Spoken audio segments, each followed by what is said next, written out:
JK a year ago taking a leap. I wonder if you see in Master what you need to see to replace a 2,000-yard back. Yeah, I mean it's a concern is when you lose so much production. JK his freshman year did such a great job, and then he and Mike kind of split it the year before, and then JK stepped up in a big way. So yeah, I mean that position, when it comes time to the fall, is going to have to step up in a big way. Your second game at Oregon jumps out because of what they did.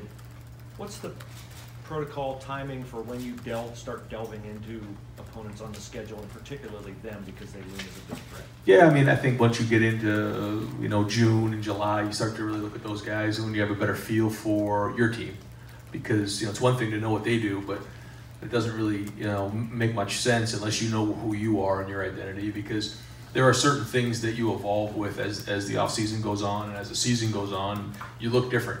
There's certain things you do that look the same, and you know those things, and we'll look at those.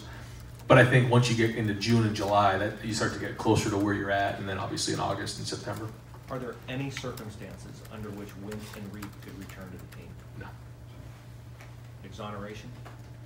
No. Front row left. Doug from cleveland.com. You guys have talked about Sean Wade moving outside at corner. When Seven out there today was on the outside corner all the time. Is Cam Brown, when he's healthy, in the mix in the slot at all? Or just thinking about those are your top three corners, at least coming in, right? Or all three of them only on the outside? Great question. I think it goes back to the old line. I think you find your best three guys. And if Seven, Cam, or Sean can one of those three guys can do a good job inside, then we'll do that. But the good thing for Kerry is, when you come in here fresh, you get a fresh look at it, and you get a chance to see it. And I think as time goes on here through March and April, he'll get a good feel for their skill sets and try to figure out the best guys to put on the field, especially for third down. I know it's day one. Looked like Nick Petit-Frere and Paris were rotating at right tackle. You mentioned the idea of a true freshman starting, but how much is, at least right now, Paris in that mix to say, show us what you got, and if you're the best guy, maybe you'll start? Yeah, I mean, again, it's so early, like you said. It is day one, but I mean, the best players are going to play, and we have 15 in the spring, and then a bunch of them in the preseason. Some in the 20s. So you're talking about almost 40 practices before you get going. So it's just day one. It's a long way before then. But hey, I mean, he's very, very talented. He's got a lot of ability, and if he's the best player, he's going to play. To follow up on Garrett Wilson in the slot. I mean, we saw how explosive that guy can be, going up and getting balls. Made the helicopter catch against Clemson. To see him just lining up there at all in the slot today that much, that's a pretty potentially explosive dude in that position, right? What is just maybe in your head of why maybe that's the way you would go with him? Well, I think when you look at his background, his basketball background, his spatial awareness is off the charts. His range is really good. He can operate in short areas. The other thing for him is he can time up down the field, like you said, so he's got a unique skill set. But I just think his ability to catch the ball, put it away, run after the catch so quickly is something you want out of a slot receiver. And running option routes, setting up defenders, understanding space and everything like that. It happens a lot faster in there, but I think his skill set fits that way. Same thing with Jackson. I think they fit that way, and so that's why we made that move. Right, two more quickies. Since I've been here, every year there are great players to replace the great players. That's what Ohio State does. But Chase Young might be the best pass rusher that you guys have ever had here. Jeff Okudah is in the mix as the best corner you ever had here. I'm sure you tell your guys this every year, but you probably won't have a defensive end as good as Chase and a corner as good as Jeff, just because that bar is so high. So then what does a whole defense have to do to say we're going to be as good defensively when maybe those two positions can't be as good as those guys were? Yeah, I mean, I don't think that I know our guys see that as, the benchmark in terms of, that's what we want to be at those positions, but I don't think we spend a lot of time talking about that. It's more about just maximizing yourself every day, maximizing our unit, playing with toughness, playing with effort, running the football, because there's a lot of areas, we weren't perfect on defense last year. We got a lot better, did a lot of good things, but we weren't perfect as a unit, and that's what the focus is. And when we play well as a defense, all of a sudden now guys get these accolades and guys have an opportunity to go to New York and everything else. But again, it goes back to the group, and that's what the focus has got to be. Last one, your contract that you signed since we talked to you last. the raises that are built in there that get you up among the top 10 guys, it looks like in the country pretty quickly. The buyout there that looks sizable enough to show maybe, you know, make it a little harder for you to leave. What would you like the world to take out of your extension and the raises that you've got? What does that mean? Well, I think the person and the people that were the most excited about that were my kids, because they knew that they weren't going to be the new kid in school for a long time again. And that's the idea, is that we're here for a long time. And I'm certainly couldn't be more grateful for the Board of Trustees, President Drake, and obviously Gene Smith, who I owe everything to him and obviously Urban Meyer, to be in this position, because that's a big deal. That changes our life as a family, and we don't take that lightly. But the number one thing that we're the most excited about as a family is we get to be in Columbus again for hopefully, you know, the next 7 to 10 years, hopefully 20 years. We want to be here as long as we can. We love it here. The kids love the school system. They have a set of friends. Nina loves it here, and that's what's most exciting about this. I'm sorry, just to follow up, you kind of said some of that stuff last year, right? But when you sign something like this and get an extension like this, you think that says that even more? That puts that in writing even more? Well, yeah. I mean, it goes out to 7 years now, which is a significant deal, and that's a long time in college football, and that's just really exciting for us. And so, to me, it wasn't even really the money part of it; it was the years, and that's what's exciting to us. Got time for just a few more questioners. Second row left, Bill from The Athletic.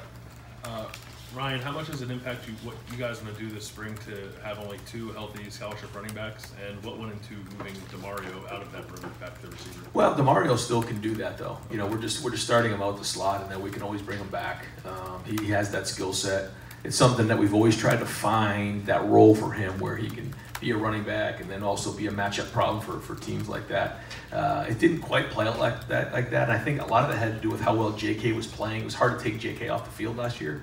And same thing with KJ, you know, and we got into a rhythm a little bit of, you know, KJ was in the slot, and then we got into some 12 personnel, and so we never quite got that far with DeMario. And but we're going to do that this spring. I mean, he's going to play some running back. He's going to line up at slot. He's going to do both of those things. And but yeah, I mean, you know, we're going to get Marcus back, you know, before the season starts, and then we have Mayan coming in. So once we get to the summer, you know, we'll be whole. But yeah, I mean, we're one injury away from a little bit of a crisis right now. But in the end, when it comes to, you know, September, we're going to be okay. And then Pete Werner is listed like 242 on the roster. It looked like he was playing more as an inside backer today. Is that a permanent thing? Is he now moving there, or are you just trying to move him around to different spots? What's going on? That's what it is. Yeah, moving around, try him in a couple different spots. You know, we have some good veteran guys that have played a lot of football. What is that right mix? And that's what's great now that Greg's here for his second year. Al's here for a second year. You know, these guys have now seen these guys for a year, and then Kerry comes in with fresh eyes, and a lot of good conversation on that side of the ball in that room, trying to figure out, okay, what's the next step for us on defense. In front row right, Bill from the Dispatch. You touched on this a little bit, but just how much more comfortable are you in year 2? And yet, because of the way last season ended, is it possible you're even more motivated? Yeah, I mean, I think that's possible. I think that the focus is just a little bit different in terms of every day was kind of new last year, and now it's more focused on the product and the result, and in the end, you know, in terms of where are we going with this thing, and really have the vision set for. And we were there last year, so you kind of been through it before, and you know, as we lead up to this, what needs to happen leading up to it. But again, just refocusing things for the team and trying to find that chemistry. But yeah, getting to that game and feeling that thing and not winning, that leaves an unbelievable taste in our mouth, and so it's just motivating us more. Kerry Combs was out there for the first time. What were your impressions of just him, you know, defensive coordinator, he's running the show now, and just... Well, he hasn't lost a step, that's for sure. He was running around all over the place, and just as I remember him, a lot of energy, and the guys love playing for him, but very, very intense and extremely competitive. I mean, you talk about a guy who fights every single day, that's Kerry Combs. And of the guys on the injury report, are any of them long-term, potentially season-ending injuries? No. I mean, you know, as you look at those guys, like you said in that availability report, we try to stay away from all that. But really, all those guys, you know, we're expecting to have back in September. And final questions over here to the right, Clay from WSYX. I'm not sure there's anything left, but are you still molding Corey Dennis? How did he handle himself now that he's full, whatever? Yeah, no, I mean, it was pretty natural today. He stepped right in, and you know, he's got he's got his hands full there with some young guys with inexperience, and but he knows the system. He knows how to teach. He's going to do a great job. He's going to make mistakes, but it was really good to see him out there today. He's got a good relationship with those guys. And he and I know how we work together. So I mean, sometimes we show up at the quarterback together, and then other times we give him a little bit of space. And I think that we play off each other really, really well. And he's going to be a great coach. There's more asked of him because that's your job. Yeah. It's your position. Yeah. So, and he's holding up well. Oh yeah, no, he'll do great. He's very, very talented. He's got an unbelievable work ethic. He's got a really good way with people, good teacher, and wants to do great and highly motivated. Coach, thank you very much. Thank you, Ryan. Good start. Good first day, everybody.